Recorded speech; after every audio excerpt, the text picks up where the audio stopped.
कहानी को पूरा समझने के लिए कहानी के पिछले सभी भागों को ज़रूर देखें। उसका लिंक मैं आपको डिस्क्रिप्शन बॉक्स में दे दूंगी और साथ में कमेंट बॉक्स में पिन भी कर दूंगी, तो आप वहां से भी जाकर देख सकते हैं। जब माया और वीर दोनों दृष्टि से बदतमीजी कर रहे थे तो उसका चेहरा गुस्से से लाल होता जा रहा था। आंखें उन दोनों पर ऐसे टिकी हुई थी जैसे एक शेर की उसके शिकार पर। जैसे ही नील का मुक्का वीर के चेहरे पर पड़ा, उसका चेहरा बिगड़ता हुआ दूसरी तरफ झूल गया और होठों से खून का फव्वारा छूट पड़ा। माया अग्निहोत्री लड़खड़ा कर पीछे हो गई और स्तब्ध सी, सब देखती रह गई। दृष्टि तो कहीं ना कहीं जानती थी कि ये सब होने वाला है, और इससे पहले वीर अपने आप को संभालता, नील उसकी तरफ बढ़ा और उसके सिर को पीछे से अपने दोनों पंजों में पकड़कर उसके सिर को अपने सिर से मारने लगा। एक के बाद एक वो उसे लगातार मारे जा रहा था। वो ना ही वीर को गिरने दे रहा था और ना ही संभलने। शोर सुनकर सब नौकर और सुजाता जी भी वहीं पर आ गए थे। सब नील को वापस ऐसे देख खुश भी हो रहे थे और हैरान भी। माया अग्निहोत्री तो नील को इतने गुस्से में देखकर ही कांप रही थी। मेरी बीवी को अपनी बीवी कहने की जरूरत भी कैसे की तूने? जो शब्द तूने उसके कहे हैं तेरे लिए वो सिर्फ शब्द होंगे, लेकिन उसके दिल पर किसी कांटे की तरह चुभे होंगे। और नील मल्होत्रा सब बर्दाश्त कर सकता है, पर कोई उसकी बीवी के साथ गुस्ताखी करे वो कभी बर्दाश्त नहीं करेगा। कहते हुए नील ने वीर के सिर पर बेहद जोर से मारा तो वो एक बार फिर से लड़खड़ाता हुआ नीचे फर्श पर जा गिरा। इस वक्त नील का गुस्सा उसके सिर पर सवार था। वीर का पूरा चेहरा खून से लथपथ हो चुका था। नील मल्होत्रा एक ही गलती के लिए बार बार माफ़ी नहीं देता, और तेरी गलती माफ़ी के लायक है भी नहीं। कहते हुए नील एक बार फिर उस पर झपटा और उसकी शर्ट को अपने पंजों में कसते हुए उसे फिर से अपने सामने खड़ा कर दिया। वीर में इतनी भी हिम्मत नहीं थी कि सामने से उसे रोक सके। नील ने इस बार अपने सिर से उसके सिर पर मारा तो वो एक बार फिर दूर जाकर गिरा। क्या सोचा था तूने कि पीठ पीछे वार करके तू शेर बन जाएगा? नहीं, शेर पीठ पीछे वार नहीं करते, सामने से वार करते हैं। और तूने जो किया वो सिर्फ कुत्ते करते हैं। हिम्मत तो अब सामने से वार कर। नील मुड़ा और उसे देखकर मुस्कुराते हुए वापस उसके पास आया और बोला, सोए हुए शेर को उतनी ही उंगली करनी चाहिए जितनी बाद में अपनी फटती हुई बर्दाश्त कर सको। और नील, जब एक बार किसी को फाड़ने पर आ जाए तो दुनिया का कोई डॉक्टर उसे सिल नहीं सकता। दृष्टि उसे इतने गुस्से में देखकर रोकना चाहती थी, पर वो जानती थी कि इस वक्त उसका गुस्सा शांत होना बेहद मुश्किल है। वीर अभी भी नील को गुस्से से घूर रहा था। वो एक बार फिर अपने हाथों के सहारे से खड़ा हुआ और नील की तरफ बढ़ा। इस बार नील थोड़ा साइड हुआ और वहीं पास रखी एक चेयर उठाते हुए वापस वीर की तरफ मुड़ा और वो चेयर उसके सिर पर पटक दी। वो कुर्सी पूरी तरह बिखर गई और वीर का सिर बिल्कुल घायल हो गया। वीर की इतनी बुरी हालत देखकर माया की तो रूह भी कांप उठी। वो बस किसी तरह यहाँ से निकलना चाहती थी। उसने वहाँ से जाने के लिए जैसे ही अपने कदम बढ़ाए, दृष्टि ने उसका हाथ पकड़ लिया और मुस्कुराते हुए बोली, रुकिए ना सासू माँ, अभी तो आपकी बेटे से आपकी मुलाकात बाकी है। माया अग्निहोत्री बस मुस्कुराकर रह गई। वो जानती थी कि वीर के बाद अगला नंबर उसी का लगने वाला है। वीर का सिर बुरी तरह से घायल हो चुका था। अब उसमें ना ही खड़े होने की हिम्मत थी और ना ही नील की तरफ घूरने की। किसी तरह सांस लेते हुए वो बस जमीन पर पड़ा था। नील एक बार फिर से उसकी तरफ बढ़ा और उसे शांत आंखों से देखने लगा। इस वक्त उसका चेहरा गुस्से से लाल नहीं बल्कि बिल्कुल शांत और नॉर्मल था। वीर भी अपने बंद होती हुई आंखों से उसे देख रहा था। दृष्टि माया का हाथ छोड़कर नील को शांत कराने के लिए उसकी तरफ बढ़ने लगी, लेकिन एकदम उसके पैर जमीन पर जम गए। नील ने पिस्टल लोड किया और निशाना लगाते हुए ट्रिगर दबाने लगा, लेकिन आखिरी वक्त पर दृष्टि ने पिस्टल का रुख मोड़ दिया तो गोली सीधा सामने रखे बाज पर जाकर लगी। प्लीज़ ऐसा मत कीजिए, आप कानून को अपने हाथों में नहीं लेंगे। इसकी जो भी सज़ा होगी कानून अपने आप देगा। आप अब इसे कुछ भी नहीं करेंगे? दृष्टि बेचैन होते हुए बोली। तुम इसे बचाना चाहती हो? नील ने हैरानी से पूछा। मुझे इसकी परवाह नहीं, लेकिन मैं आपको नहीं खो सकती। बहुत मुश्किलों से पाया है मैंने आपको, और फिर से नहीं गंवा सकती, दृष्टि ने रोते हुए कहा। तो नील ने एक ठंडी सांस लेते हुए पिस्टल वापस से जेब में डाल दी और दरवाजे पर खड़े कुछ आदमियों को इशारा किया तो वो लोग अधमरे वीर को लेकर यहाँ से चले गए। वीर को वहाँ से जाते देख दृष्टि ने चैन की सांस ली। वीर के जाने के कुछ पल बाद ही आदि और उसका परिवार घर के अंदर आया। आदि जल्दी से नील की तरफ बढ़ा और उसे अपने गले से लगा लिया। कहाँ चला गया था तू? मैंने तुझे ढूंढने की कितनी कोशिश की, ऐसे कैसे कहीं भी जा सकता है तू? कहते हुए आदि ने अपना हाथ नील की पीठ पर रख दिया, लेकिन नील ने अपना हाथ नीचे ही रखा। अब मैं किसी पर भी भरोसा नहीं करूँगा, अब तू यहाँ पर एक पल के लिए भी नहीं रुकेगा। कहते हुए आदि नील से अलग हुआ और दृष्टि को बेरुखी और नाराज़गी भरी नज़रों से देखने लगा। जब तक तू पूरी तरह से ठीक नहीं हो जाता और तुझे सब कुछ याद नहीं आ जाता, मैं तुझे अपने साथ ही रखूँगा। थोड़ी देर के लिए भी तुझे खुद से अलग नहीं करूँगा। और वैसे भी यहाँ पर तो तेरी किसी को परवाह है ही नहीं। यहाँ पर तो सब बस अपनी पर्सनल लाइफ में बिजी हैं। उसने फिर से दृष्टि की तरफ देखकर व्यंग से कहा। उसकी बात सुनकर नील की आंखें एक पल के लिए बंद हुई, लेकिन उसने अगले ही पल अपनी आंखें खोलते हुए आदि को खुद से अलग किया और माया अग्निहोत्री की तरफ बढ़ गया। उसका ये रवैया आदि को थोड़ा अजीब लगा, लेकिन फिलहाल वो चुप रहा और नील को देखता रहा। उसे एकदम अपनी तरफ आते देख माया हैरान हो गई। अपनी जगह पर खड़े खड़े वो कांपने लगी। माया वहाँ से जाने लगी, लेकिन नील ने उसे रोका और व्यंग्यात्मक ढंग से बोला, क्या हुआ मिसेज माया अग्निहोत्री, बड़ी जल्दबाजी में हैं आप? अभी तक तो आप दृष्टि से अपने बिजनेस को डूबने से बचाने के लिए रिक्वेस्ट कर रही थी। ओह सॉरी, रिक्वेस्ट नहीं, ऑर्डर दे रही थी, और अब बिना कुछ कहे और सुने ही यहाँ से जा रही हैं। उसका ये व्यंग्यात्मक तरीका देखकर आदि को समझ आ गया कि उसे सब कुछ याद आ चुका है। वो और उसका परिवार चुपचाप नील और माया को देखने लगे। क्या हुआ? अब आपकी ज़बान को लकवा मार गया है या आपको सांग सूंघ गया है? नील ने एक बार फिर से टेढ़ा मुस्कुराते हुए कहा। सब जानती हूँ मैं, ये सब तुम्हारा ही किया धरा है। मेरा एहसान मानने की जगह तुमने ठीक होते ही अपना रंग दिखाना शुरू कर दिया। अरे पूछ कर देखो एक बार अपनी बीबी से, अगर मैं तुम्हारी जान नहीं बचाती तो कब के भगवान को प्यारे हो चुके होते तुम। माया ने चेहरे पर घृणा भरे भाव से कहा। आपको क्या लगता है आप कुछ कहेंगे और मैं उस बात को सच मान लूँगा? इतना बेवकूफ़ लगता हूँ क्या मैं आपको? नील ने कटाक्ष करते हुए कहा। मेरी बीबी थोड़ी सी भोली है, इसलिए आपकी इन चालों को समझ नहीं पाई, लेकिन मैं आपकी रग रग से वाकिफ़ हूँ। पहले पीठ पीछे मुझ पर वार किया गया, फिर डॉक्टरों के साथ मिलकर एक खेल खेला गया ताकि आप और आपके गीदड़ ग्रुप को जेल से निकलने का और इस घर में घुसने का रास्ता मिल सके। दृष्टि को इमोशनली मजबूर किया वो सब करने के लिए जो करने का वो सोच भी नहीं सकती थी। कहानी बहुत अच्छी बनाई है आपने, लेकिन आप भूल गए कि विलेन कभी हीरो नहीं बनता। जहां उसकी बात सुनकर माया अग्निहोत्री के चेहरे का रंग उड़ गया, वहीं पर दृष्टि भी हैरान सी बुत बने खड़ी रही। उसने जाने अनजाने में कितनी बड़ी गलती कर दी थी, उसे अब उसका एहसास हो रहा था। दृष्टि को मजबूत करके आपने अपनी कंपनी वापस अपने नाम करवा ली, लेकिन आप भूल गए कि यहाँ पर नाम से ज़्यादा सिक्कों की खनक चलती है। पैसा फेंको और तमाशा देखो। आपका हाल तो गली के उस कुत्ते के जैसा हो गया जो ना घर का रहा ना घाट का। जेल में होते तो मुफ्त की रोटियां भी मिलती और मुझसे भी बचे रहते, लेकिन अब आपका क्या होगा ये तो शायद आपने सोच ही लिया होगा। उसने माया अग्निहोत्री का मजाक उड़ाने के लहजे में कहा, जो उन्हें बेहद चुभा, लेकिन फिर भी वो शांत खड़ी उसकी बातें सुनती रही, क्योंकि इसके आगे मुंह खोलना अपनी मौत को न्योता देना था। चलो आपकी सोच में मैं थोड़ा बदलाव कर देता हूँ, क्योंकि आपको मारने से अच्छा है आपको तिल तिल मारा जाए।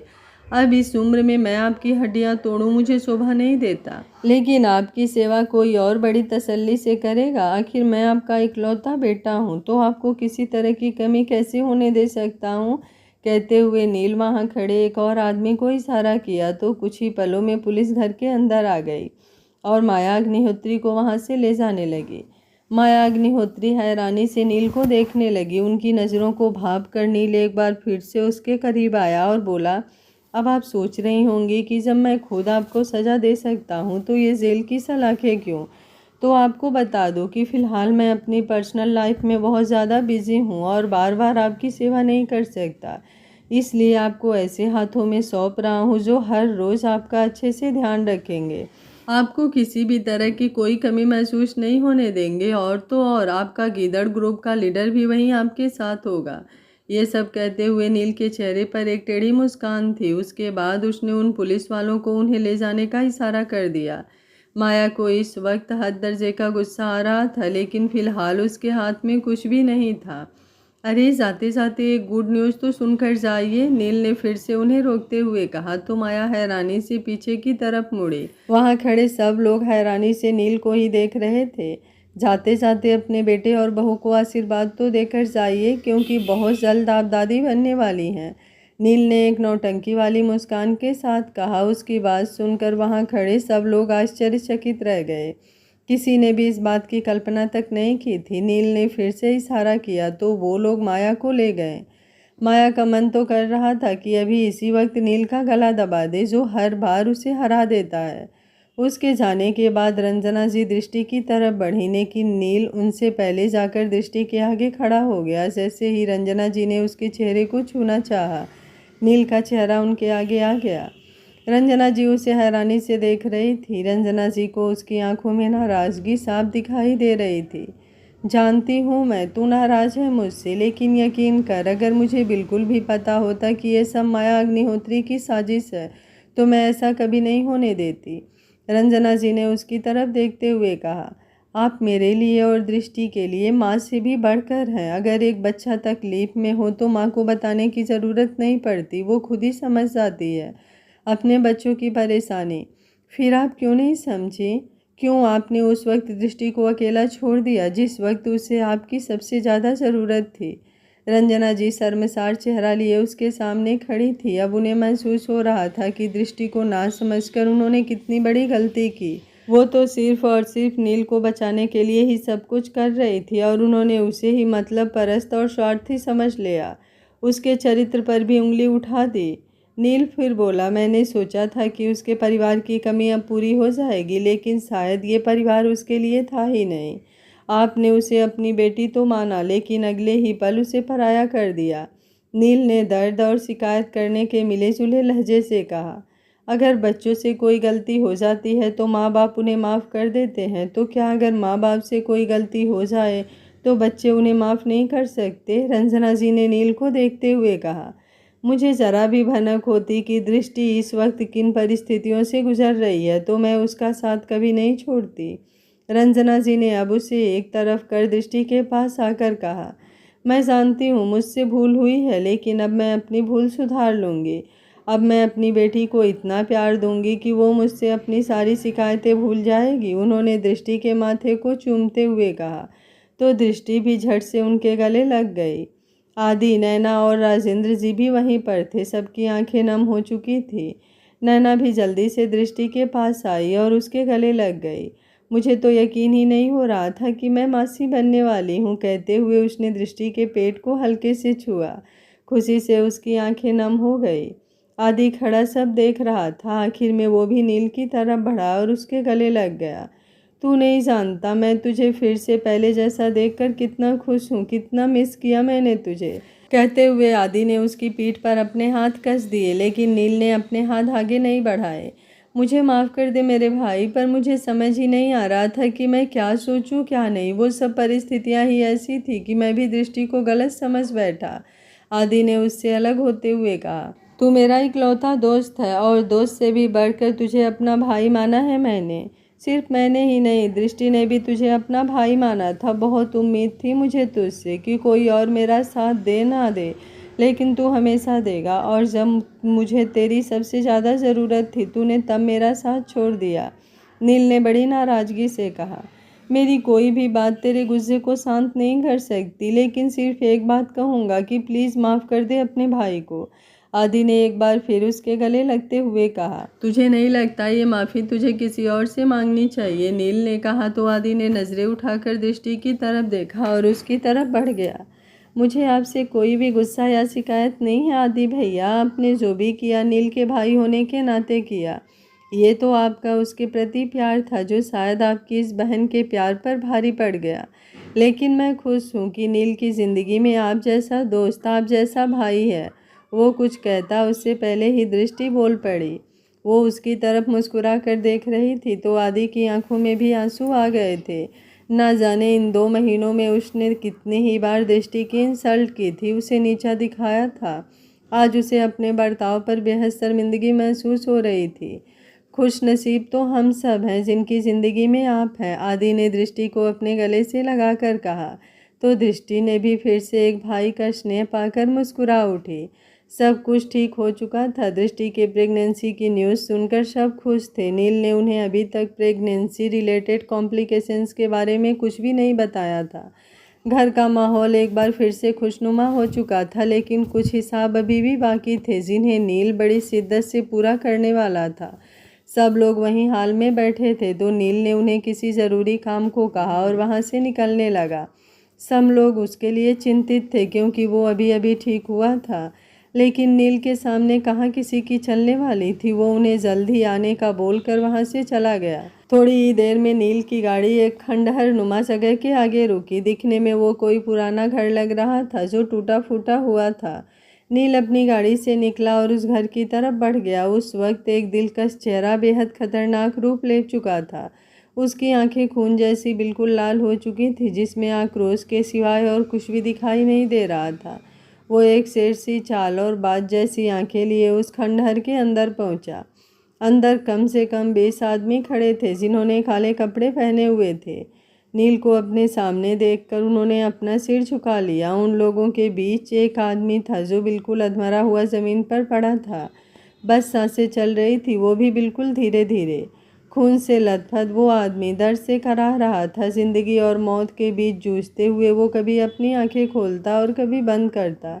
होठ प्यास के कारण सूख चुके थे जिसमें वो बार बार पानी मांगता, लेकिन शायद ये उसके बुरे कर्मों का फल था कि उसे मरते हुए पानी भी नसीब नहीं होना था। नील वहाँ बिल्कुल उसके सामने रखी एक चेयर पर बैठ गया। इस वक्त उसका रुतबा किसी राजे से कम नहीं लग रहा था। आंखें ऐसी हो चुकी थी जिन्हें देखकर कोई भी खौफ खा जाए। अगर वो अपनी दृष्टि के लिए बिल्कुल देवता जैसा था तो वो अपने दुश्मनों के लिए बिल्कुल शैतान जैसा भी था। चाहे उसकी मोहब्बत हो या दुश्मनी, शिद्दत से भरपूर दोनों ही थी। सामने अधमरी सी हालत में ज़मीन पर लेटा शख्स हाथ जोड़कर नील से अपनी मौत की भीख मांग रहा था, लेकिन नील उसके सामने लगी कुर्सी पर कुछ इस तरह बैठा था जैसे उसे बता रहा हो कि मौत तो क्या, जब तक उसके दिल को चैन नहीं पड़ जाए वो उसे बेहोश भी नहीं होने देगा। वीर का पूरा जिस्म खून से लथपथ था और दर्द की कराहें उस पूरे माहौल में गूंज रही थी। उसकी चीखें उस खंडहर में पसारे सन्नाटे को चीर रही थी। नील अपनी जगह से खड़ा हुआ और उसके पास आकर ज़मीन पर अपने पैरों के भार बैठ गया। नील मल्होत्रा की आदत नहीं किसी से दुश्मनी मोल लेने की, लेकिन अब कोई दूसरा उससे शिद्दत से दुश्मनी निभाना चाहे तो उसका जवाब भी नील मल्होत्रा बड़ी शिद्दत से ही देता है। पहले मुझे लगा कि तुझ में मेरे बाबा का खून है तो शायद कोई ना कोई अच्छाई भी तेरे में होगी, लेकिन तूने मेरी सोच को बिल्कुल गलत साबित कर दिया। तुझ पर हाथ उठाने से पहले मुझे मेरे बाबा की परवरिश याद आ गई थी, लेकिन जब सच्चाई मेरे सामने आई तो मुझे एहसास हुआ तुझ पर हाथ उठाकर मैंने कोई गलती नहीं की। नील उसके चेहरे पर नजरें टिकाए बड़ी शांति से बोल रहा था। क्या कहा था तूने मुझे कि मेरे बाबा ने तुझे अपनाया नहीं, तुझे अपने पास नहीं रखा, तुझे एक बाप का प्यार नहीं दिया? सब झूठ, तेरी एक एक बात झूठी थी, क्योंकि सच तो ये है कि तू ही एक औलाद कहलाने के लायक नहीं। तेरी जैसी औलाद को कोई अपने पास रखना भी नहीं चाहेगा, जिसने इतनी कम उम्र में नशे की लत को पूरा करने के लिए अपने ही बाप पर हाथ उठा दिया हो। एक बार नहीं, ना जाने कितनी ही बार तूने हमारे घर में घुसकर उनकी मेहनत के पैसे चोरी किए, जो उन्होंने अपने खून पसीने की कमाई से एक एक कर पाई पाई बचा कर जोड़े थे। 12-13 साल की उम्र में पढ़ाई लिखाई की बजाय तूने नशे के रास्ते को चुना, गलत काम करने लगा, चोरी चकारी, ये सब तुमने अपना धंधा बना लिया था। इसलिए मेरे बाबा ने तुम्हें अपनाने से इनकार कर दिया। उनकी जगह कोई और भी होता तो यही फैसला करता। मुझे भी मेरे बाबा 12 साल की उम्र में छोड़ गए थे, लेकिन मैंने तुम्हारी तरह बुरी आदतों को नहीं अपनाया, बल्कि मेहनत को अपना जुनून बनाया। एक वक्त की रोटी के लिए मैंने पूरा पूरा दिन मेहनत किया, लोगों के जूठे बर्तन भी धोए, लेकिन अपने बाबा की परवरिश पर दाग नहीं लगने दिया। सारा दिन मेहनत करता था, लेकिन फिर भी तनख्वाह के नाम पर मुझे 2 रोटी या 1 बिस्किट का पैकेट देकर टाल देते थे। कभी कभी तो वो भी नहीं मिलता था, बस मिलती थी तो लोगों की गालियाँ और जिस्म पर पड़े निशान। लेकिन फिर भी हार नहीं मानी मैंने। खुद को आग में तपा कर आज उस मुकाम पर खड़ा हूँ जहाँ पहुँचने का सपना देखने की भी औकात नहीं है। वीर दर्द से कराहता हुआ बस उसकी बातें सुन रहा था और उस वक्त को याद कर रहा था जब उसने सच में वो सब किया था। मुझे इस बात से कोई लेना देना नहीं कि तू क्या करता है क्या नहीं, लेकिन जो तूने मेरी जान के साथ किया उसके बाद तो तेरी हर सांस के साथ मुझे दिक्कत है। इन 2 महीनों में तूने उसके साथ जो जो किया वो सब सोचकर ही मेरा दिल करता है तुझे एक बार नहीं बल्कि 1000 मौत दूँ, और ऐसी मौत दूँ कि तेरी रूह भी कांप जाए। नील ने बेहद नफरत से कहा। उसने एक आदमी को इशारा किया तो उसने जल्दी से एक पिस्टल उसके आगे कर दी। मेरी जान के साथ तूने जो भी किया उसकी सज़ा मैं तुझे उसी के सामने देना चाहता था, लेकिन मेरी जान मुझसे इतनी मोहब्बत करती है कि तेरी वजह से मुझ पर कोई आँच ना आए, इसलिए तेरे दिए सारे दर्द भूल कर तुझे कानून के हवाले सौंपने के लिए कह रही थी। लेकिन अगर नील मल्होत्रा को कानून का सहारा लेना पड़ जाए तो क्या फ़ायदा नील मल्होत्रा होने का। उसने अपने एक होठ को थोड़ा ऊपर उठाते हुए मुस्कुरा कर कहा।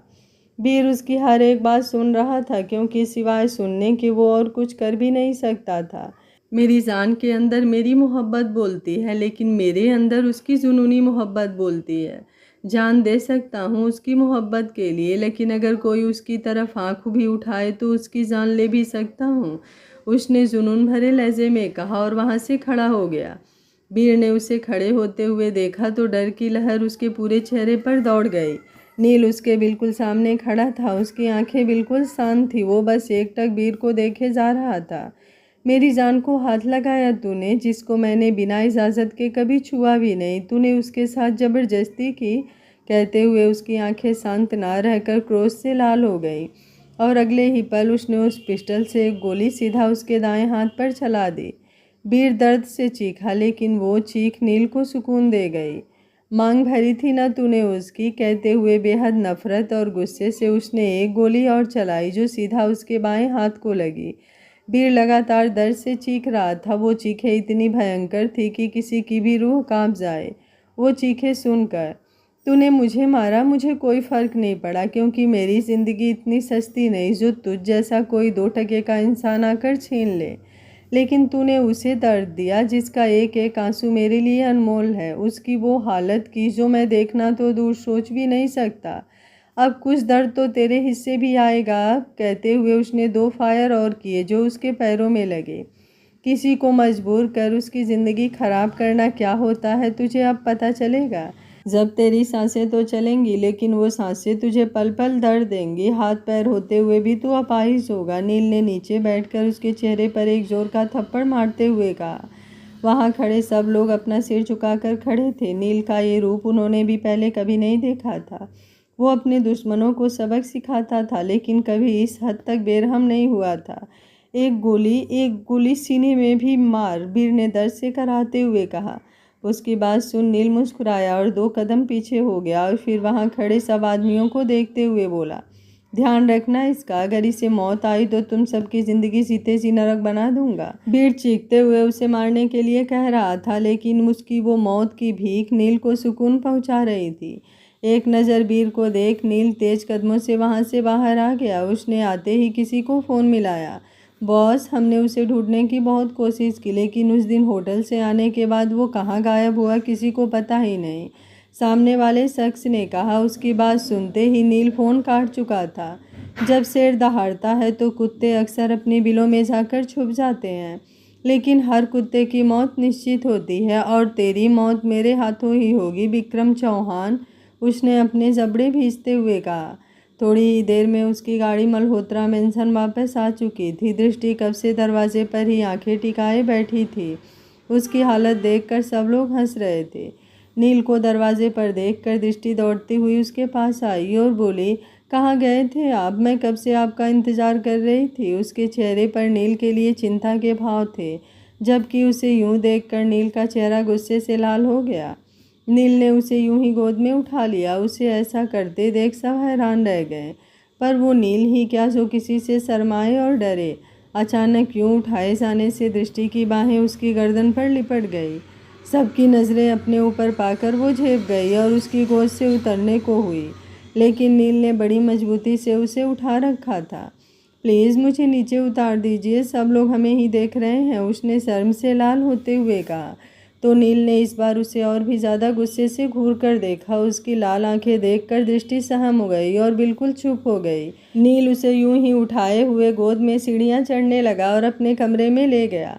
वो आगे बढ़ा और दृष्टि को बेड पर आराम से लेटा दिया। अगर एक भी बार मुझे तुम दोबारा उस तरह दौड़ती हुई नजर आई तो वहाँ पर आराम से लाकर लिटाऊंगा नहीं, बल्कि परमानेंट ही यहाँ पर चिपका दूंगा, नील ने लगभग उसे वार्निंग देते हुए कहा। तो दृष्टि हैरान रह गई। अरे मैं दौड़ थोड़ी ना रही थी, वो तो बस आपको देखा तो कदम जल्दी जल्दी से आपकी तरफ आ गए। अपने इन कदमों को थोड़ा समझा कर रखो, क्योंकि अगर ये बार बार यूं ही गुस्ताखी करते रहेंगे तो इन्हें मुझसे माफ़ी नहीं मिलेगी। नील ने अपने चेहरे के भाव थोड़े बदलते हुए कहा। जब सामने आप हो तो मेरे कदम मेरी बात सुनते ही कहाँ हैं, बस बढ़ जाते हैं उस तरफ जहाँ पर आप मौजूद हों। दृष्टि ने उसकी आंखों में आंखें डालते हुए कहा। तो कह दो इन कदमों को कि मुझे देखकर इन्हें कष्ट उठाने की ज़रूरत नहीं, क्योंकि जहाँ पर ये होंगे वहाँ पर मेरे कदमों का होना तो तय है। तुम्हें मुझ तक आने की ज़रूरत ही नहीं है, मैं खुद तुम्हारे पास आ जाऊँगा, चाहे तुम कहीं भी हो। अच्छा, आप कहीं से भी ढूंढ लेंगे मुझे? दृष्टि ने उसकी गर्दन पर अपनी बाहें लपेटते हुए पूछा। ढूंढने की ज़रूरत तब होगी जब मैं तुम्हें खुद से दूर जाने दूंगा। दुनिया में कोई ऐसी ताकत नहीं जो नील की दृष्टि को नील से अलग कर पाए, उसने उसकी आंखों में देखते हुए कहा और उस पर थोड़ा सा झुक गया। उसकी सांसें दृष्टि को अपने चेहरे पर महसूस हो रही थी। नील की करीबी से उसकी धड़कनें बढ़ने लगी थी, रुखसार लाल हो रहे थे। नील ने दृष्टि का हाथ पकड़ा और अपने सीने पर रख लिया। उसकी बढ़ती हुई धड़कनों को दृष्टि महसूस कर रही थी।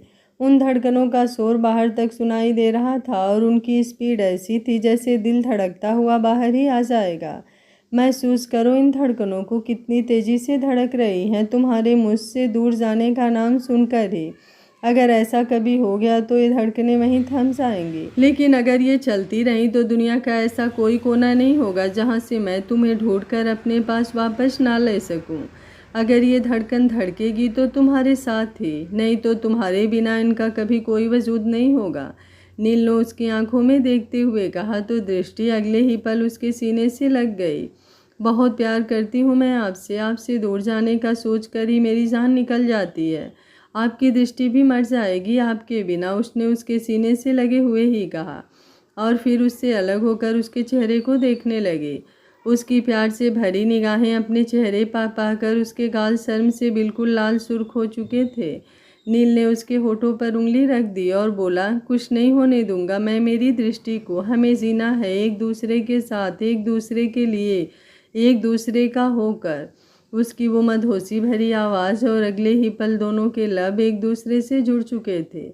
एक दूसरे से उलझती उनकी सांसें उनकी तड़प को बयान कर रही थी। कितने दिन वो एक दूसरे के पास होकर भी एक दूसरे से दूर थे, अब वो उनकी सारी तड़प निकल रही थी। घुलती हुई सांसों के साथ उनका प्यार भी एक दूसरे में घुल रहा था। दृष्टि ने अपना सिर उसके सीने से लगा लिया तो नील ने उसके चेहरे पर अपना हाथ रखा और बोला, अगर इससे आगे बढ़ा तो खुद को रोक नहीं पाऊंगा और इस वक्त ये सब ठीक नहीं। जितना प्यार मैं तुमसे करता हूँ उतना ही प्यार अपने बच्चों से भी करता हूँ, इनको कोई तकलीफ ना पहुँचे इसलिए तुम्हें छोड़ रहा हूँ, नील ने शरारती मुस्कान के साथ कहा और दृष्टि का चेहरा अलग कर अपने हाथों में भर लिया। उसकी बात सुनकर दृष्टि ने अपनी नज़रें झुका ली। उसकी इस अदा पर नील को भर भर कर प्यार आ रहा था, लेकिन फिलहाल उसे नीचे बैठे मेहमानों को भी देखना था। तुम थोड़ी देर आराम करो, मैं अभी थोड़ी देर में वापस आता हूँ, उसने दृष्टि से अलग होते हुए कहा और बेड पर उसको पिलो सेट करने लगा। उसने दृष्टि को अच्छे से लिटाया और वापस नीचे हाल में आ गया। रंजना जी ने उससे दृष्टि के बारे में पूछा तो उन्होंने डॉक्टर के साथ हुई सारी बात और दृष्टि की प्रेगनेंसी को लेकर जो भी कॉम्प्लिकेशंस थी सब बता दी। सब शॉक्ड हो गए वो सब जानकर, और सुजाता जी तो सबसे ज़्यादा हैरान भी थी और उन्हें सब पता होने के बावजूद भी वो उसका पूरा ध्यान नहीं रख पाई। उनका मन इस बात से बेहद दुखी था। नील उनके पास आया और उनका हाथ अपने हाथ में लेकर बोला, आप परेशान मत होइए, क्योंकि मैं जानता हूँ जब कोई भी उसके साथ नहीं था तो सिर्फ एक आप ही थी जिन्होंने उसका इतना ध्यान रखा। लेकिन अब हमें उसका और भी ज़्यादा ध्यान रखना होगा, उसे ज़्यादा से ज़्यादा खुश रखना होगा ताकि वो जल्दी पूरी तरह से ठीक हो सके। सुजाता जी ने मुस्कुराते हुए अपनी आंखें झपका दी। थोड़ी ही देर में वो सब लोग वहाँ से जा चुके थे। यूं ही दिन बीतने लगे। ऑफिस के साथ साथ नील दृष्टि का भी पूरा ध्यान रखता। उसकी डाइट, दवाइयाँ, योगा, हर चीज़ का नील पूरी तरह से ध्यान रखता। इन दिनों दृष्टि का मूड पल पल चेंज होता रहता था, लेकिन इन सब की आदत भी नील ने डाल ली थी। वो जब भी रूठती तो नील उसे प्यार से मनाता। उसका यूं पैम्पर करना दृष्टि को बेहद पसंद था, इसलिए वो बार बार उससे बिना बात के भी रूठ जाया करती। सुबह होने वाली थी। थोड़ा थोड़ा अंधेरा भी पसरा हुआ था, लेकिन जल्द ही सूर्य की किरणें उस अंधेरे को अपने अंदर समेटने वाली थी। बेड पर नील दृष्टि को बिल्कुल एक बच्चे की तरह खुद में समेटे हुए सो रहा था। उसका अलार्म बजा तो उसने जल्दी से अपनी आंखें खोली और दृष्टि की तरफ देखने लगा। जैसे जैसे दिन बढ़ते जा रहे थे वैसे वैसे उसका चेहरा भी गोलू मोलू सा होता जा रहा था। 3 महीने पूरे हो चुके थे और चौथा भी आधा जा चुका था। दृष्टि की हालत सुधरने लगी थी। डॉक्टर ने नील को थोड़ी हल्की हल्की एक्सरसाइज करवाने की राय दी थी और आज उसी के लिए दृष्टि का पहला दिन था। बच्चे जल्दी उठो, आज तुम्हें एक्सरसाइज भी करनी है। माथे को चूम कर उसे प्यार से जगाना चाहा, लेकिन दृष्टि तो सोने के बाद बिल्कुल कुंभकर्ण का रूप ले लेती थी। उसने जल्दी से करवट ली और पिलो अपने मुंह पर रख लिया। उसे यूं करते देख नील ने वो पिलो हटाकर साइड किया और उसे अपनी तरफ पलटते हुए बोला, तुम उठ रही हो या मैं अपने तरीके से उठाऊं? प्लीज़ सोने दीजिए ना जान, कितनी मुश्किल से तो नींद आई थी, अब सुबह भी नहीं हुई और आप पहले ही उठा रहे हैं मुझे। उसने पिलो उठाकर अपने मुंह पर रखते हुए कहा। झूठ नहीं बोलते बच्चे, 5 मिनट सिर पर हाथ फेरते ही तुम सो गई थी और अब तुम उठ नहीं रही हो। अगर तुम एक्सरसाइज नहीं करोगी तो जो दवाइयाँ मैंने तुम्हारी स्किप करवाई है वो सारी फिर से शुरू करवा दूंगा मैं। उसके इतना कहते ही दृष्टि झट से खड़ी हुई और बोली, नहीं प्लीज़ ऐसा मत कीजिए। क्यों आप मेरी जान लेने पर तुले हुए हैं? सुबह सुबह खींच गई थी वो। मेरा अच्छा बच्चा, आप जल्दी से फ्रेश हो जाओ, उतनी देर में तुम्हारे लिए दूध और फ्रूट्स लेकर आता हूँ। नील ने प्यार से पुचकारते हुए उससे कहा और वहाँ से उठने को हुआ। आप सारा दिन मेरा ध्यान रखते रखते थक नहीं जाते? आप मुझसे जुड़ी एक भी चीज़ नहीं भूलते? दृष्टि ने उसका हाथ पकड़कर उसे रोकते हुए कहा। जान हो तुम मेरी और अपनी जान का ध्यान हर कोई रखता है। नील ने उसके गाल पर अपना हाथ रखते हुए कहा और उसके माथे को बड़ी शिद्दत से चूम कर वहाँ से उठ गया। वॉशरूम में फ्रेश होने चली गई तो नीचे किचन में वो आ गया। नीचे सुजाता जी दृष्टि के लिए दूध और फ्रूट्स ही तैयार कर रही थी। नील ने उनसे वो प्लेट ली और वापस अपने कमरे में आ गया। दृष्टि भी वॉशरूम से बाहर आ चुकी थी। नील के हाथ में दूध देखकर उसने अपना मुंह बिचकाया, लेकिन वो जानती थी कि नील के आगे उसकी एक नहीं चलने वाली, इसलिए चुपचाप वो दूध उठाकर पीने लगी। जैसे ही उसने आधा गिलास दूध पिया उसका जी मिचलाने लगा। उसने जल्दी से वो दूध का गिलास वापस रख दिया। उसे वोमिट आने जैसा लगा तो नील ने जल्दी से उसके मुंह के आगे अपने हाथ बढ़ा दिए। उसे यूं देखकर दृष्टि का दिल बेचैन सा हो उठा। कितना प्यार करता था नील उससे। सब कुछ भुलाकर वो बस सारा दिन दृष्टि के आगे पीछे होता रहता था। उसकी हर छोटी छोटी चीज़ का ध्यान रखना, उसकी हर जिद को पूरा करना। जो इंसान खुद पर एक छींटा भी ना पड़ने दे, वो उसके आगे जिस हालात में हाथ फैलाए खड़ा था, उसकी ये मोहब्बत देखकर ही दृष्टि का दिल तड़प उठता था कि अगर उन दोनों में से किसी एक को भी कभी कुछ हो गया तो दूसरा कैसे जिएगा। सोच सोच कर उसकी आंखें नम हो गई। उसे यूं देखकर नील घुटनों के बल बैठ गया और उसकी आंखों से नमी को साफ करते हुए बोला, क्या हुआ बच्चे, डॉक्टर के पास लेकर चलूं क्या? उसकी बात सुन दृष्टि मुस्कुराई और उसके सामने बैठकर उसके सीने से लग गई। उसने कभी सोचा भी नहीं था कि उसकी किस्मत में इतनी पाक साफ मोहब्बत होगी। दृष्टि उसके लिए उसकी मोहब्बत ही नहीं, जीने की वजह भी थी। रूहों की मोहब्बत क्या होती है ये उसने नील से मिलकर जाना था। आई लव यू जान, दृष्टि उसके सीने से लग उसे महसूस करती हुई बोली। क्या हुआ, कुछ अच्छा नहीं लग रहा है क्या तुम्हें? नील ने फिर से बेचैन होते हुए पूछा तो दृष्टि उससे अलग हो गई।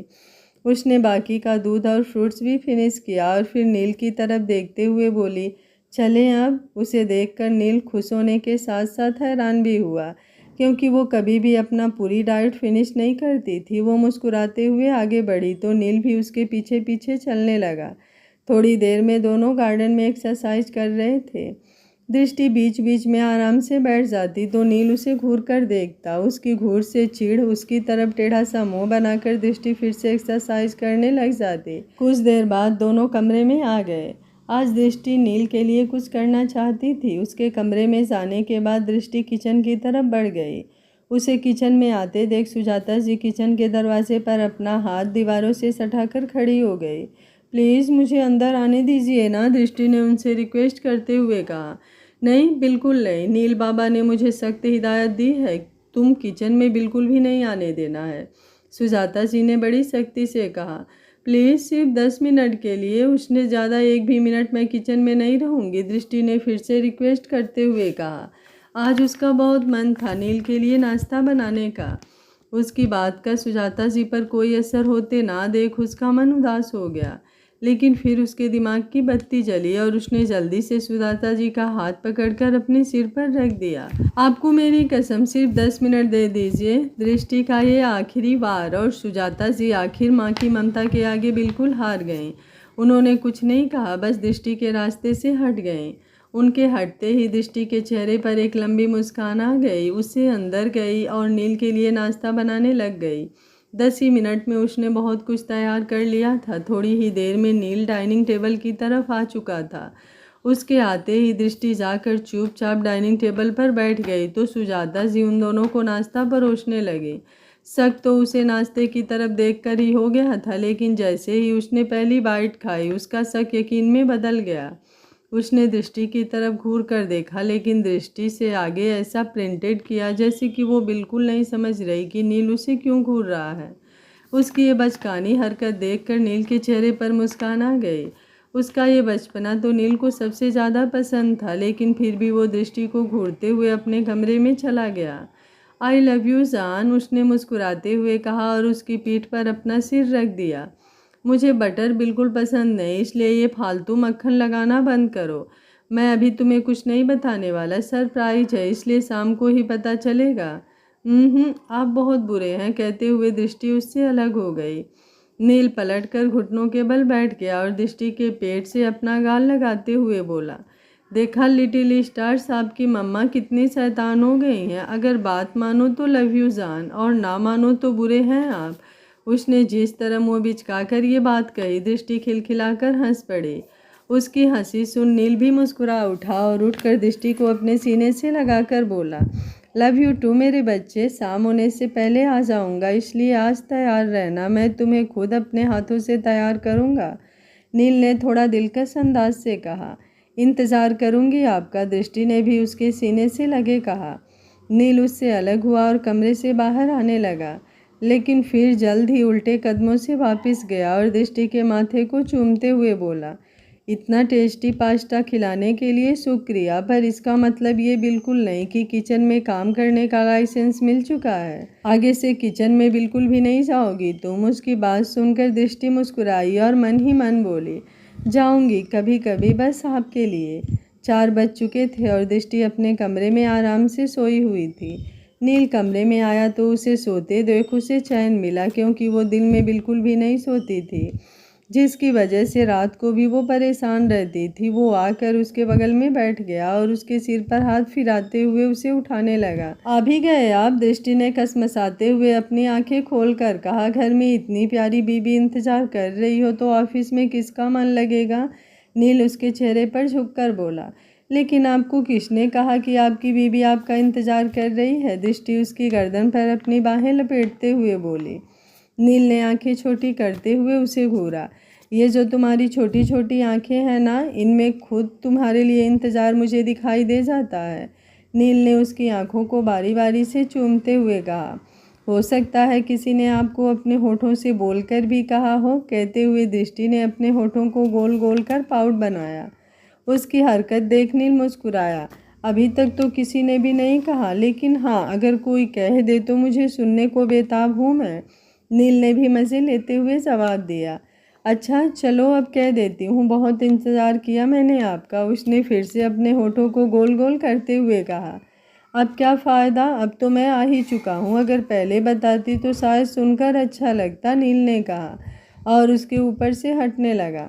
उसे खुद से हटते देख दृष्टि ने जल्दी से उसकी कॉलर पकड़ ली और उसे घूरते हुए बोली, आपको समझ नहीं आ रहा मैं क्या कह रही हूँ आपको?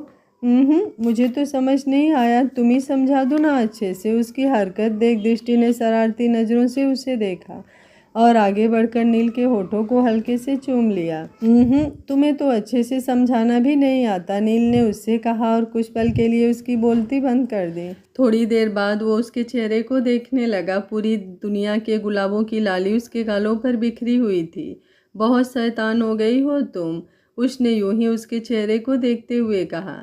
आपके इन लिटिल स्टार्स ने मुझे शरारती बना दिया है। आप इनकी संगत में रहेंगे तो आप भी शरारती हो जाएंगे, दृष्टि खिलखिलाकर मुस्कुराते हुए बोली। अच्छा ठीक है, अब जल्दी से फ्रेश हो जाओ, फिर मैं तुम्हें अच्छे से रेडी करूँगा।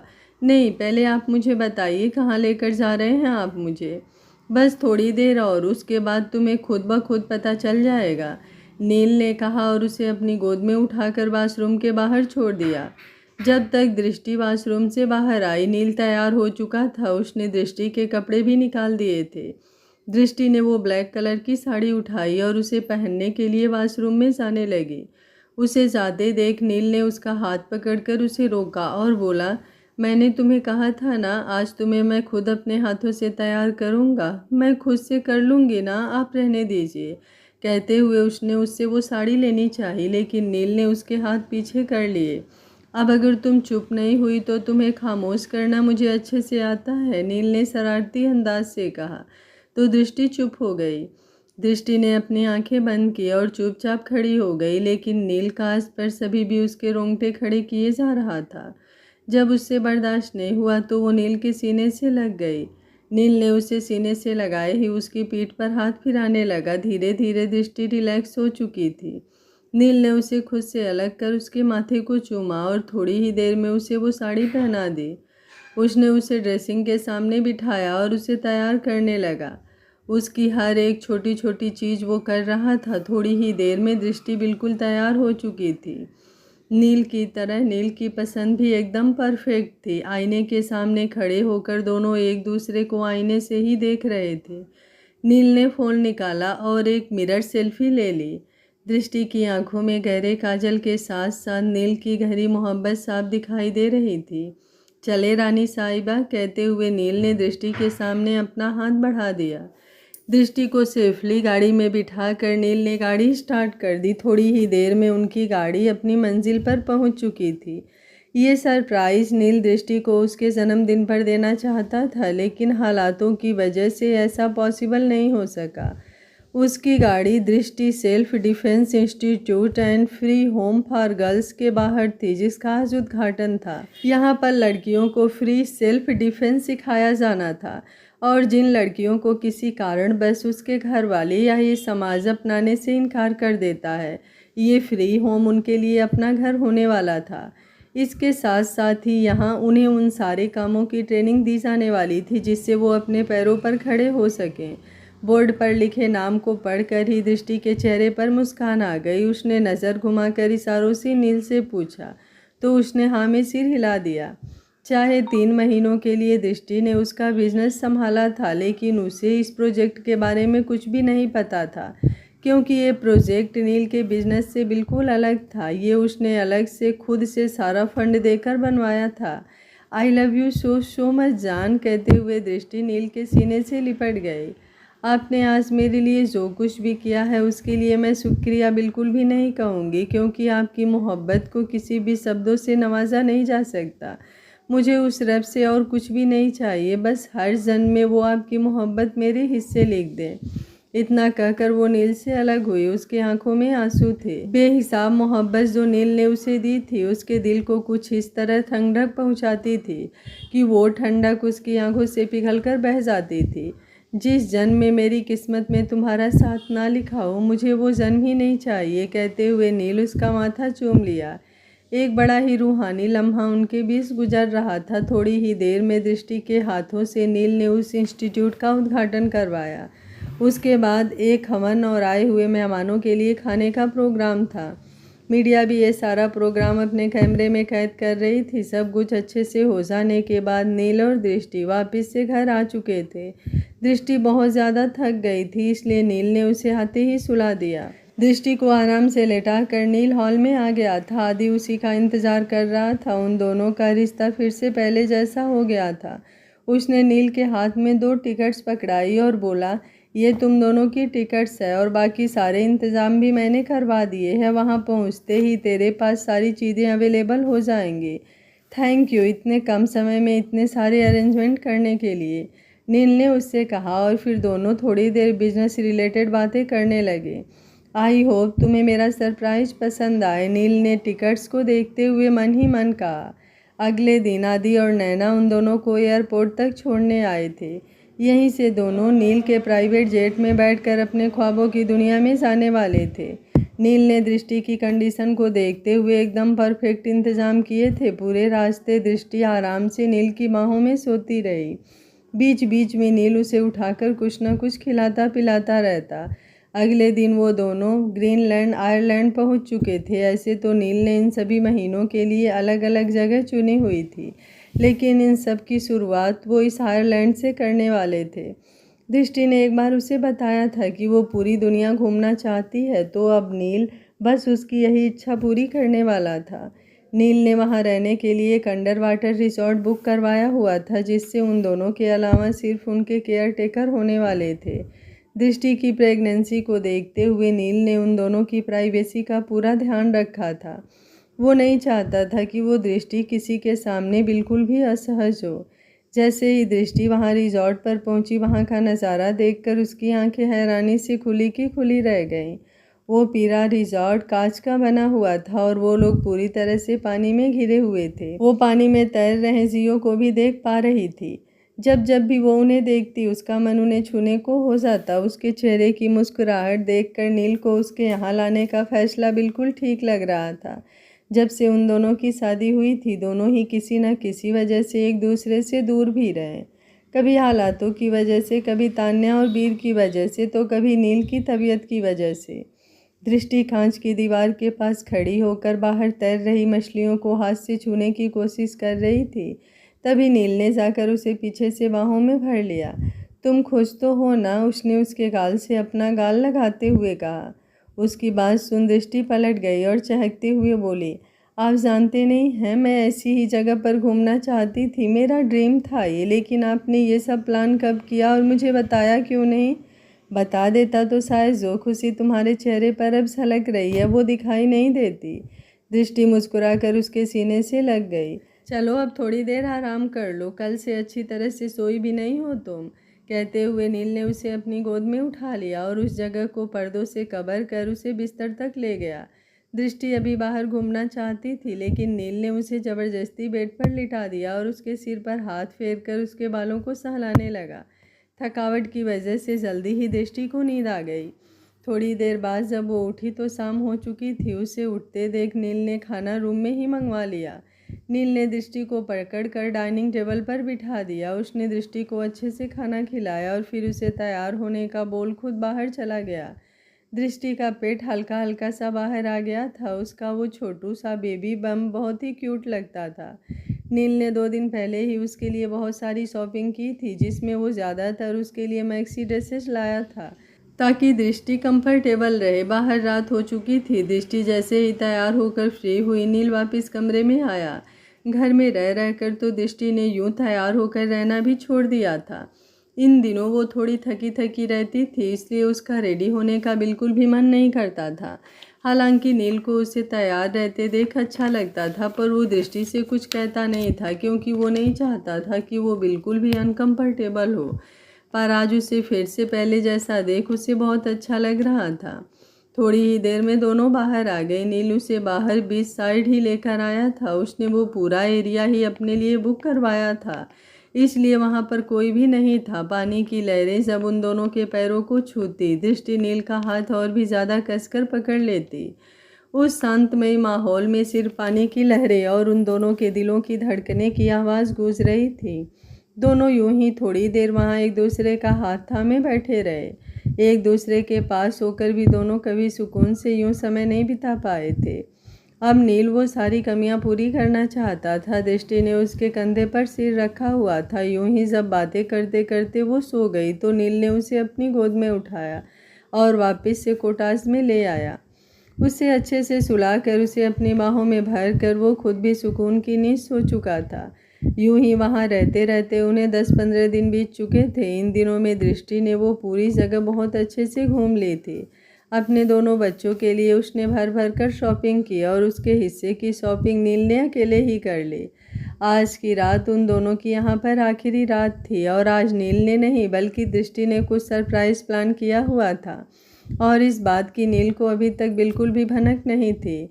नहीं, आज तुमने बहुत शॉपिंग की है, इसलिए तुम और मेरे लिटिल स्टार्स दोनों ही बहुत थक गए होंगे, इसलिए अब चुपचाप आराम से सो जाओ। कल तुम्हें जहाँ घूमना हो मैं तुम्हें वहाँ ले चलूँगा। नील ने उसे पकड़कर बेड पर बिठाते हुए कहा। आप मेरी बात बिल्कुल भी नहीं मानते हैं, हमेशा ही अपने मन की करते हैं। अब मुझे आपसे बिल्कुल बात नहीं करनी, उसने मुँह सिकोड़ते हुए कहा। अच्छा ठीक है, लेकर चलूँगा बाहर, लेकिन उससे पहले अपनी दवाइयाँ तो ले लो। नील ने उसकी ज़िद के आगे हार मानते हुए कहा। पहले आप मुझसे प्रॉमिस कीजिए कि मैं जहाँ आपको लेकर चलूँगी आप पास वहाँ मेरे साथ चलेंगे। नील ने आंखें छोटी करते हुए उसे देखा, लेकिन दृष्टि ने अपना फेस बिल्कुल नॉर्मल रखा हुआ था। थोड़ी ही देर बाद दोनों कॉटेज से बाहर आ चुके थे। दृष्टि ने नील को बड़ी मुश्किल से आंखों पर पट्टी बांधने के लिए मनवाया था। थोड़ी ही देर में वो दोनों दृष्टि की डिसाइड की हुई जगह पर पहुंच चुके थे। प्लीज़ बच्चे, अब तो ये पट्टी हटा दो, मुझे बिल्कुल अच्छा नहीं लग रहा, नील ने बेचैन होते हुए कहा। बस थोड़ी देर और, कहते हुए दृष्टि नील का हाथ पकड़कर उसे अपने साथ लेकर जा रही थी। कुछ ही पलों बाद उसने नील की आंखों पर से वो पट्टी हटाई तो नील ने जल्दी से अपनी आंखें खोली। सामने का नज़ारा देखकर उसकी आंखें नम हो गई। उसे तो याद भी नहीं था कि आज उसका जन्मदिन है, लेकिन उसकी जान इतना स्पेशल दिन कैसे भूल सकती थी। दृष्टि ने उसके जन्मदिन की तैयारियां कर ली थी। वो दोनों इस वक्त एक बहुत बड़े समुंदर के बीचों बीच एक नाव पर थे। वो नाव चालक दृष्टि को इशारा पाकर उस नाव से उतरकर दूसरी नाव पर चला गया था। वो दोनों उस नाव पर बिल्कुल अकेले थे। पूरी नाव पर रेड रोजेस की पेटल्स बिछी हुई थी और उनके साथ साथ सेंट कैंडल्स से पूरी नाव को सजाया गया। धीमे धीमे चल रहे म्यूजिक से माहौल बहुत ही ज़्यादा रोमांटिक हो गया था। वहीं नाव के एक कोने पर एक टेबल लगा हुआ था जिस पर एक केक रखा हुआ था। Happy birthday my mister blue, कहते हुए दृष्टि नील के गले लग गए। नील को तो समझ ही नहीं आ रहा था वो अपनी खुशी को कैसे बयान करे। उसकी जान ने ना सिर्फ उसका स्पेशल दिन याद रखा बल्कि उसे इतना खूबसूरत बनाया, इसलिए उसके पास लफ्ज़ ही नहीं थे। नील का हाथ पकड़कर दृष्टि उसे उस केक के पास ले गई। नील ने दृष्टि को अपनी गोद में बिठाकर उसके हाथ में चाकू पकड़े हुए केक काटा और 3 बार दृष्टि को खिलाया। उसके बाद दृष्टि ने भी नील को 3 बार केक खिलाया, 1 बार उन दोनों की तरफ से और 2 बार उनके लिटिल स्टार की तरफ से। मे आई डांस विथ यू, कहते हुए दृष्टि ने अपना हाथ नील के आगे बढ़ाया तो नील ने उसका हाथ थामकर उसे कमर से पकड़ लिया। उसका छोटा सा बेबी बम्प उनके बीच आ रहा था, लेकिन वो लम्हा उन दोनों के लिए बहुत ही ज़्यादा खूबसूरत था। आपकी नज़रों ने समझा प्यार के काबिल मुझे, दिल की है धड़कन ठहर जा, मिल गई मंजिल मुझे। नील ने दृष्टि को अपनी गोद में उठा लिया था तो दृष्टि उसके चेहरे को अपने हाथों में भरकर गाने के बोल गुनगुना रही थी। उसे यूं ही गोद में उठाए नील उसे नाव की दूसरी तरफ ले गया जहां पर एक वाइट और रेड कलर का खूबसूरत बिस्तर लगा हुआ था। पड़ गई दिल पर मेरे आपकी परछाइयाँ, हर तरफ बजने लगी सैकड़ों शहनाइयाँ, दो जहाँ की आज खुशियाँ हो गई हासिल मुझे, आपकी नज़रों ने समझा प्यार के काबिल मुझे। उसने दृष्टि को उस बिस्तर पर बड़े प्यार से लिटा दिया और खुद भी उसके बगल में लेट गया। अगले ही पल दृष्टि उसके सीने से लग गई। थोड़ी देर बाद वो नाव के इर्द गिर्द पर्दे लग चुके थे। खुला आसमान बस एक झीनी सी चादर में साफ साफ दिखाई दे रहा था। उस मखमली बिस्तर पर दोनों अब एक दूसरे पर अपना प्यार लुटा रहे थे। नील का स्पेशल दिन उन दोनों के दोबारा मिलन का दिन बन रहा था।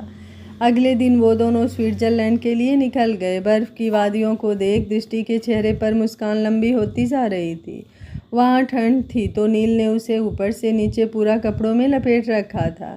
दृष्टि के लिए स्विट्ज़रलैंड एक ड्रीम डेस्टिनेशन था। नील ने वहाँ भी उसके लिए एक लग्जरी रिजॉर्ट बुक किया हुआ था।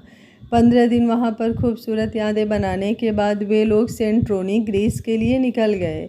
दृष्टि बाहर का खा खा कर बोर हो चुकी थी, इसलिए जब भी उसका कुछ इंडियन खाने का मन करता तो नील को काफ़ी दूर दूर तक उसे लेकर जाना पड़ता। कई बार तो उसकी डिमांड ऐसी होती जो वहाँ पर मिलती नामुमकिन ही होती थी, इसलिए नील खुद ही उसे अपने हाथों से वो डिशेज बनाकर खिलाता। दृष्टि भी उसे परेशान करने का एक भी मौका नहीं छोड़ती थी। कभी बच्चों की तरह रूठती तो कभी गिबियों की तरह फूलान नखरे करती, पर उसका हर एक अंदाज नील को बेहद पसंद था। उसके हर एक नखरे पर नील अपनी जान लुटाता था। एक रात दोनों एक दूसरे की बाहों में समाये हुए थे कि तभी अचानक से दृष्टि नील को तंग करने लगी। वो कभी उसके लबों पर उंगलियां फिराती तो कभी आंखों की पलकों को ज़बरदस्ती खोलती। बच्चे, सोने की कोशिश करो, तभी तो नींद आएगी, कल हमें पेरिस जाना है, नील ने उसके सिर को सहलाते हुए कहा। नहीं, जब तक आप मुझे तीखे गोलगप्पे बनाकर नहीं खिलाते तब तक मैं आपके साथ कहीं भी नहीं जाऊंगी। बच्चे प्लीज़, गोलगप्पे तुम्हारे लिए बिल्कुल भी सही नहीं है, इसके अलावा तुम जो कहोगी मैं तुम्हें खिलाऊंगा, लेकिन गोलगप्पे बिल्कुल नहीं, सिर्फ मुझे गोलगप्पे ही खाने हैं, उसने रोतड़ू सा मुँह बनाते हुए कहा और दूसरी तरफ करवट ले ली। जब वो नहीं मानी तो हार कर नील उठा और किचन में जाकर उसके लिए गोलगप्पे बनाने लगा। उसे उठते देख दृष्टि भी बिस्तर से उठी और जाकर किचन की शेल्फ से लगकर खड़ी हो गई। नील उसके सामने उसके लिए गोलगप्पे बना रहा था और वो उसे मुस्कुराते हुए देख रही थी।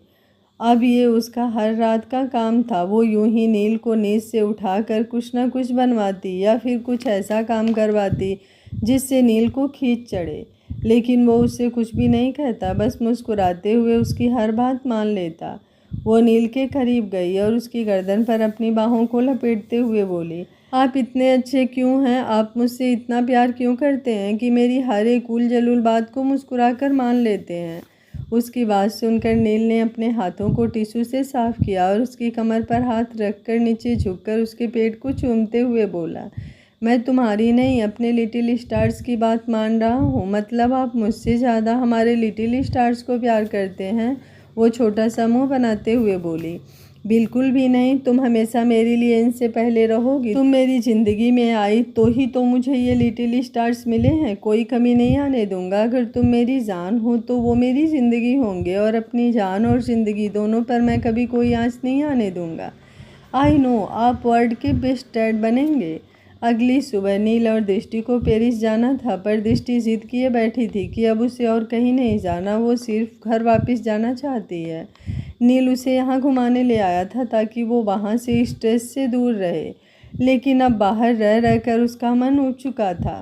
प्लीज़ कुछ दिन और, उसके बाद सीधा घर वापस चलेंगे, अभी तो हम ढंग से घूमे भी नहीं।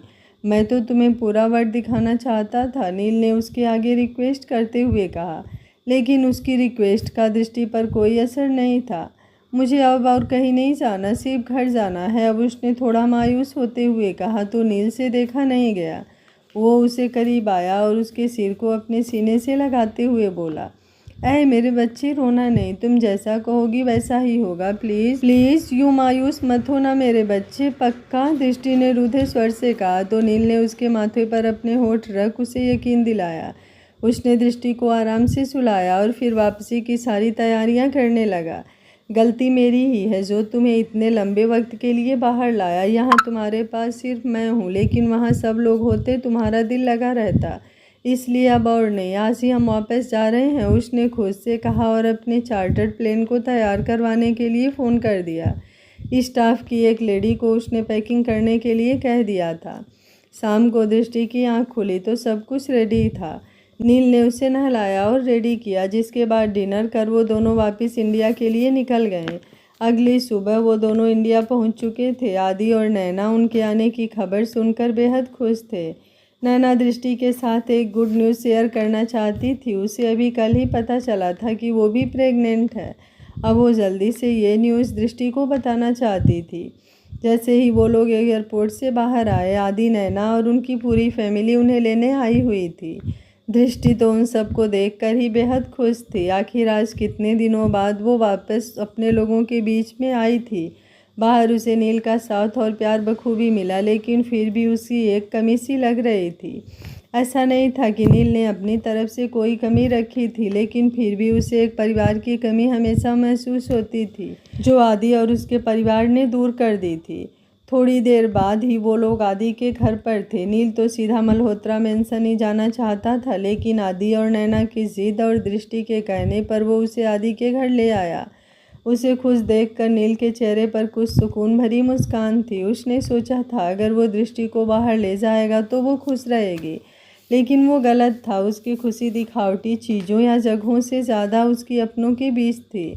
नैना ने दृष्टि के साथ अपनी खुशी शेयर की। दृष्टि नैना के लिए बहुत खुश थी। वो उसके गले लगकर उसे बधाई दी। दोपहर का खाना वहाँ खाने के बाद दोनों वापस मल्होत्रा मेंशन आ गए।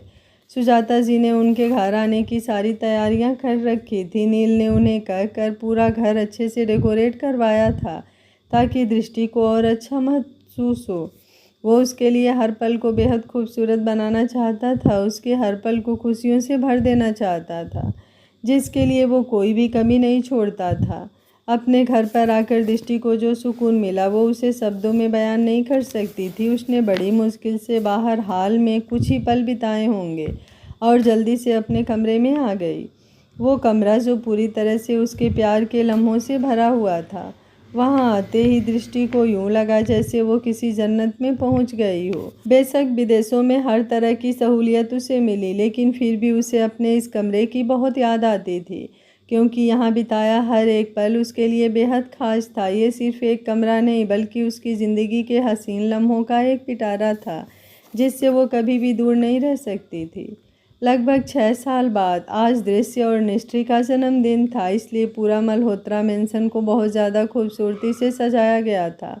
बाहर गार्डन में जश्न का माहौल था। हर तरफ खूबसूरत लाइटें लगाई हुई थी। दृष्टि नैना और आदि के साथ उनका पैचअप करवा रही थी, क्योंकि अब दोनों हर दूसरे दिन लड़ते रहते थे और फिर दृष्टि के पास अपनी शिकायतें लेकर आते थे।